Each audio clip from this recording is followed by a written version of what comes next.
Ош шаарындагы эң ири долбоорлордун бири болгон Ак Бура дарыясынын жээгин көктөндүрүү жана жашылдандыруу долбоору 3 жыл мурун башталган. Долбоордун экинчи баскычы каражаттын тартыштыгынан токтоп турган болчу. Эми шаардагы эң ири 5 долбоордун негизинде Ак Буранын жээгин кайрадан жашылдандыруу долбоору жанданды. Жыл айыгына чейин дарыянын 5 километр аралыкты камтыган аянты жашылдандырылып бүткөрүлөт.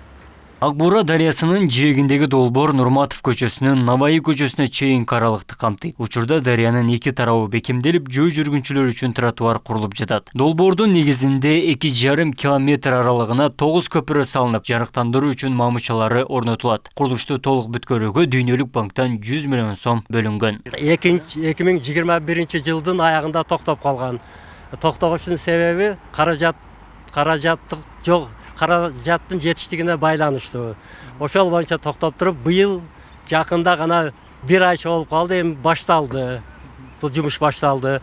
Бул жумуш азыркы убакка где-то 80-90% жумуш бүтүп калды. Эми Кудай кааласа ушул жылдын аягына толук бүтүрүшкө аракет кылабыз. Дүйнөлүк банктан келген каражатка шаардын инфратүзүмүн жакшыртуу үчүн жалпысынан 5 долбоор каралган. Анын катарында Улуттук драма театрынын айланасын көрктөндүрүү, Алишер Наваи паркынын аймагына эс алуу борборун куруу жана Токтогул багындагы жайкы театрды реконструкциялоо кирген. Курулуштардын долбоордук эскиси даярдалып, 1 айдын ичинде жумуш баштала турганын билдиришти. Үчүнчүсү Ош Улуттук драма театрынын айланасын көрктөндүрүп, жашылдандырып, фонтандар калыбына келдирет.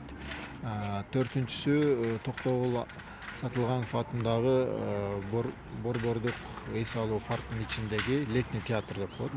Жайкы театрды ушул жерди дагы реконструкция, оңдоп түзөө, капиталдык ремонт болот. Ал эми бешинчиси бул Наваи паркка жакын жер, баягы Ферас бассейнинен баштап, ошол мурдагы самолетко чейинки тихий зона 1 гектар ашыгыраак жерге тихий зона деп коюп атабыз. Эс алуу, адамдардын эс алуусун камсыз кыла турган жарыктандыруу, отургучтар, жөө жүрүүчү бурчаткалар, жолдор бардыгы ошол жерде курулуп атат.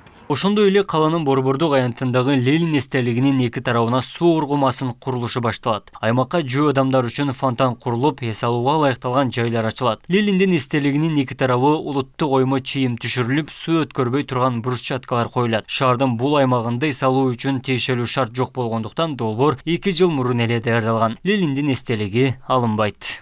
Азыр бунун так сметасын айтуу бул Дүйнөлүк банктан өзүнүн требованиясы бар. Себеби алар биз берген ушул жайлардын көрсөткөн өздөрүнүн дагы эксперттери келип, биз оңго жакын шаарда бүгүнкү күндө өтө приоритеттүү деп берген объектилердин ичинен ушул 5 проектти өздөрү тандап алышкан. Дүйнөлүк банктан Ош шаарын жана облусту өнүктүрүү үчүн $60 миллион каражат бөлүнгөн. Анын $30 миллион акш доллары туризм тармагына каралган. Каражаттын 10 миллиону шаар аймагына ажыратылган. Гранттык долбоор 2026 жылга чейин уланат. Долбоор Арис аркылуу ишке ашырылат.